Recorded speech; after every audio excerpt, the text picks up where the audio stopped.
شفت حديث للسيد الخوئي تعقيبا يعني من خلال مراجعاتي مع بحث السيد الخوئي رحمه الله في مصباح الفقاهة، يقول اكو فد بحث ثاني يعني ما له علاقة بس بإشارة لطيفة. قال: رأيت بعض كلمات السيد شرف الدين ما لا بأس بنقله في استدلاله بآية النبي إرسال النبي رحمة على دعوى من يدعي عدالة جميع الصحابة.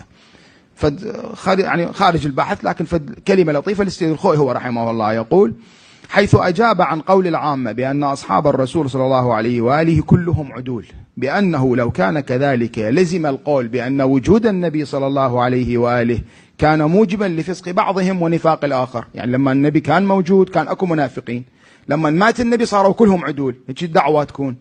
فإن الله أخبر في كتابه بوجود المنافق في حياة النبي صلى الله عليه وآله الذي هو أسفل دركا من الكافر، فإذا مات الرسول قد صار جميع الصحابة عدولا، مع أن الله يقول: وما أرسلناك إلا رحمة للعالمين. فهناك تناقض بين الآية والدعوة. سيد الخوئي يعبر: فهو كلام متين في غاية